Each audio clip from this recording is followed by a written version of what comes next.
The What It Takes Radio Company presents another episode in Interesting Ideas. Help you be a little bit more interesting. And today, it's Columbus Day. And may I tell you about Columbus Day right after 9/11? I was there. Here's my story about that, and then about being one of the 3%. Greetings, ladies and gentlemen. Once again, this is Stan, the Radio Man. And it's Monday. Now, for many people, this is not a real holiday, but kind of a holiday, but it's a controversial holiday. This is Columbus Day, which celebrates the day when Columbus supposedly discovered America. And so for many of the people of Italian descent, this is a major holiday celebration because he was Italian. So maybe it is. Now, however, there are people who say, no, we should honor the Native Americans. So for many people, this is Indigenous Day, which celebrates the fact that Columbus wasn't the first person to discover America. The Native Americans, the Native Indians, the indigenous people, they had been here for hundreds, maybe thousands of years. So what's the big deal? Well, you can do it either way you want, or not do it at all. But part of what I wanted to talk about was that I remember, and it was a very significant day, Columbus Day in 2001. Yeah, over 23 years ago. And I wanted to tell you a little bit about that because I think it might be interesting to you. It's a little bit scary in some cases, but this is a good time. Remember now that those of us who are trying to be a little more traditional in fellowship and friendship with our Jewish friends, we say they got it right. Rosh Hashanah 10 days ago, this time in October. This is the time to celebrate the beginning of the new year, to really, get a head start on all those other people who are going to wait till January 1. We're going to be one of the 3% of the population. That's right.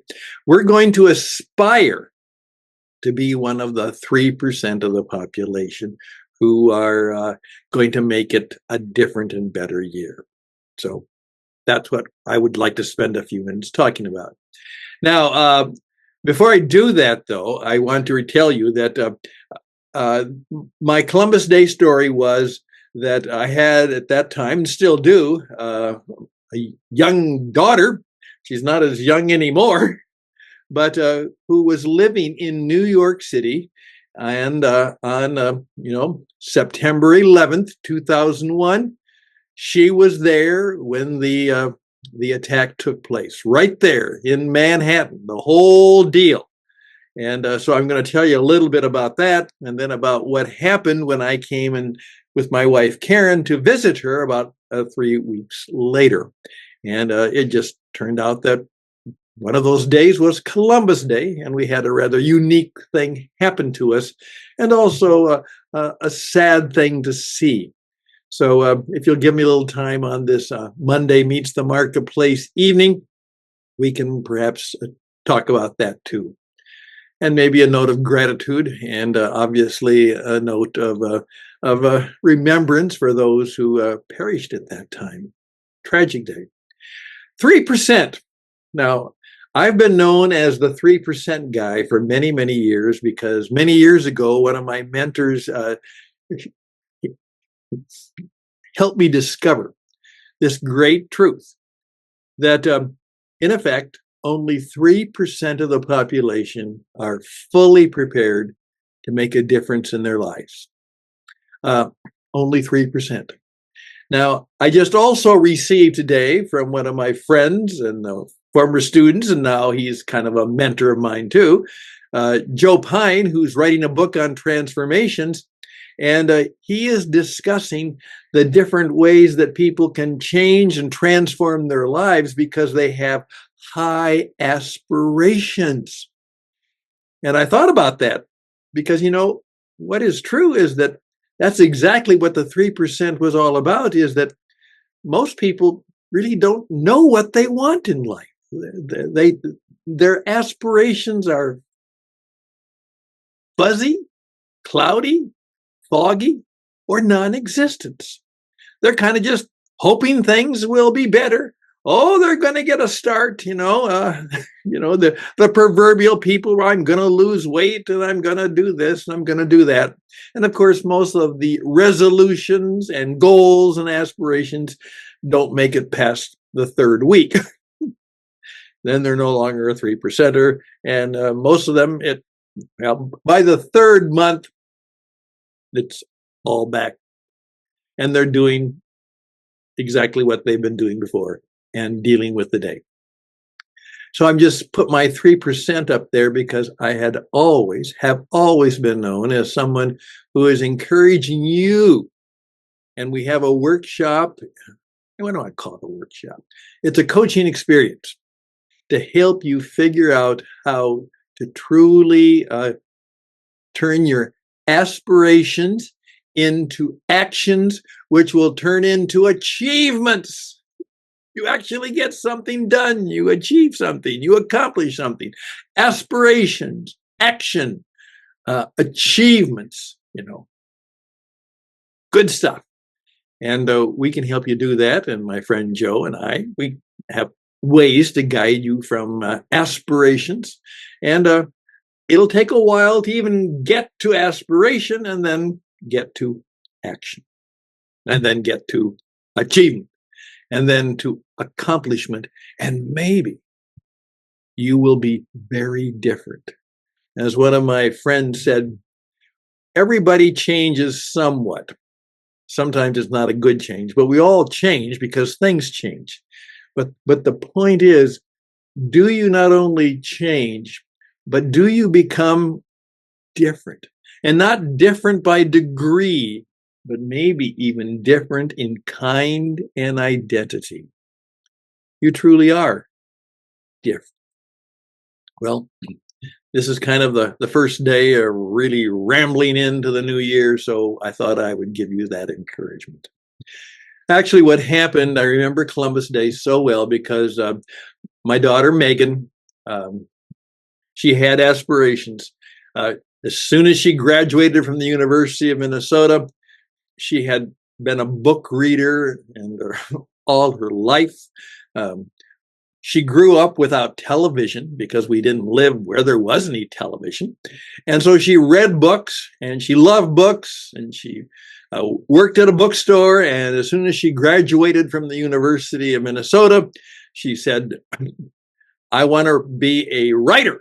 And because of that, I'm going to go to New York City and work in the publishing business and eventually write books. And if you can make it in New York, you can make it anywhere. And so her aspiration was, and I remember as soon as she graduated, she found an apartment in a kind of a rundown part of Brooklyn at that time, but it was cheap. And she got herself a job that paid about $9 an hour. And she figured out that if she kind of lived cheaply and made that money, she could survive. Well, she did okay. She worked really hard. She had high aspirations. She was going to do that. Well, she's in New York. And I remember that when September 11th, I came back after my walk with the dog and turned the TV on and saw what had happened. And of course, my daughter's in New York City. And so, of course, where is she? I don't know. I know that she lived reasonably close to the World Trade Center, but so I started to call, and of course, couldn't get through, and nothing. Well, it was scary. However, then we did get through finally, briefly, and she was okay. She was up in the upper area of Midtown at a meeting, but what she worried about is that her friend, her current, boyfriend, man friend at that time, had actually been scheduled to be at the World Trade Center that morning. And of course, she was trying to call him and couldn't get through. So we were in, family was in real agony and, during that time. But toward mid-afternoon, finally, and here was the story of good fortune. Um, this guy was a Wall Street guy. I mean, take that stereotypical high energy, the Wall Street guy. He's not late, he's early. For some reason, something had gotten his way, and he was scheduled to have breakfast at the towers, but he was late. And the planes hit at 8:45, and he wasn't there yet. So he survived. And obviously, 3,000 people did not. And in fact, as we now know, many of the men and women who were involved in the cleanup, because of the terrible toxicity of the place, are still dying from the contract work and for the things they contracted, not only in the attack, but in the cleanup process. Well, we were worried about her, of course. And so as soon as we could, we made arrangements to get to New York and visit her. And it was easy to get to New York because hardly anybody was flying. So nobody wanted to go. So it was easy to get a plane ticket to the few flights that were going. And I still remember as we came in and then we came up, the Hudson River, the planes coming into LaGuardia, looking down and just seeing the mess and the rubble and the still flames and things happening. And boy, the people in the airplane, just a deep silence and sobbing. We landed there. We got together.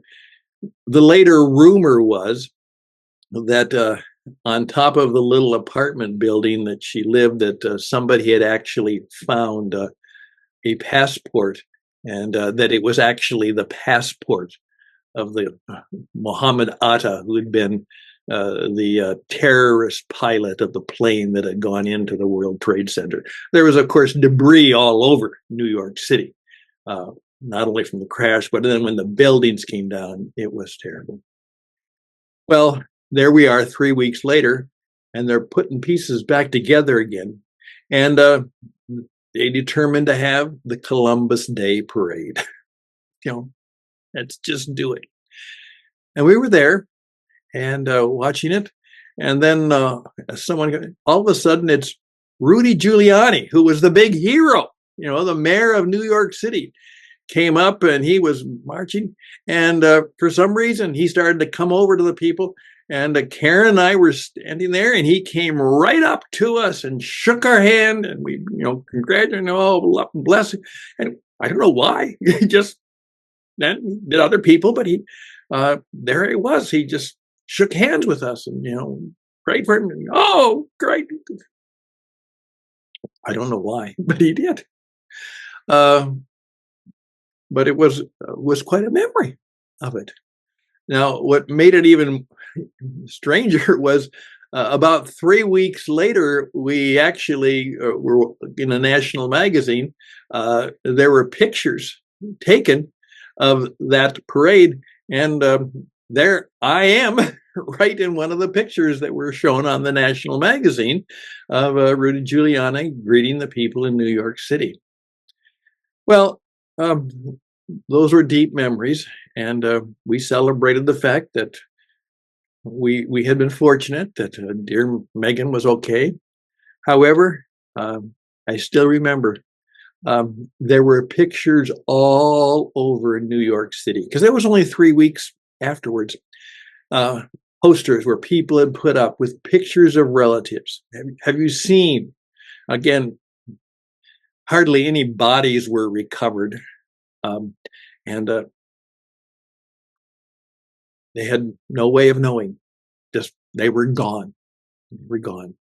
And people putting up the posters and marking them. And I remember one young lady crying, "Has anyone seen my mother? Has anyone seen my mother?"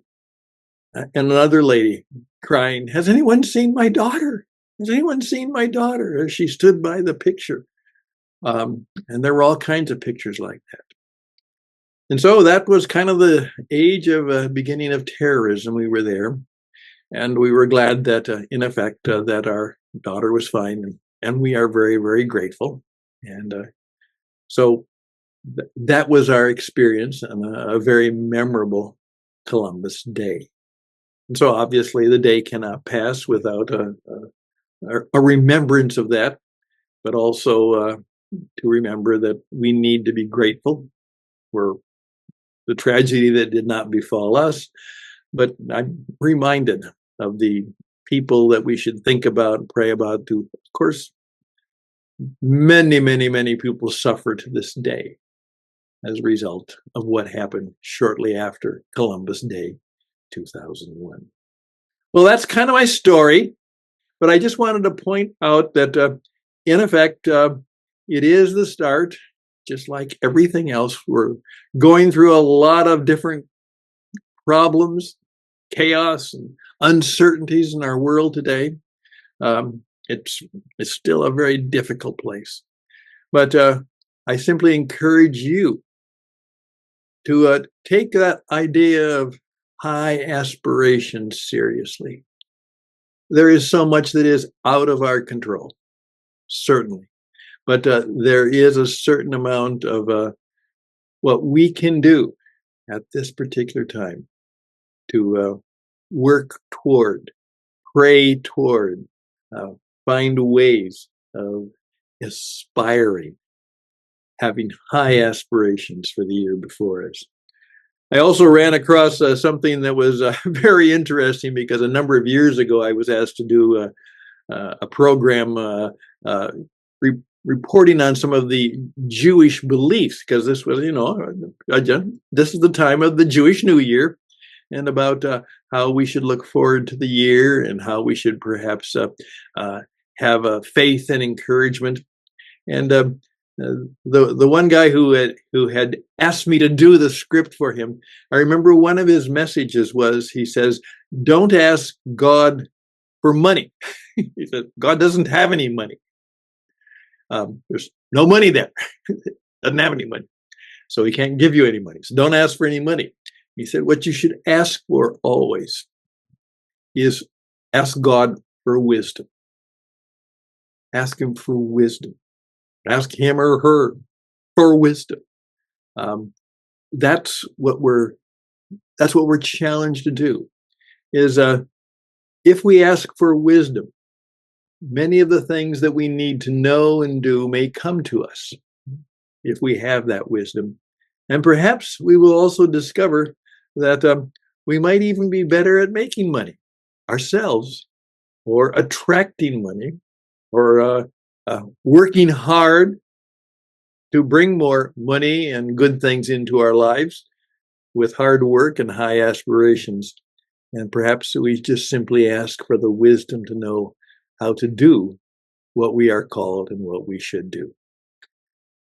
There it is. I'm done for a Monday, Marketplace Monday. And I encourage you, we can help you in a variety of ways. 45 years as a broadcaster, 35 years as a business performance coach. Right now, I'm going to do a lot of work in teaching entrepreneurs how to sell themselves, then sell their services, then sell their stuff, and then to be able to attract, not just find, attract good business. I think you'll find it unique. So reach out to me and we'll tell you about the new coaching experience on selling you and marketing you and building your business and becoming more aspirational and more profitable. That's nice. Aspirational and profitable. StanHouston@gmail.com, StanHouston@gmail.com. And may it be a really, really better and blessed new year. Bye for now.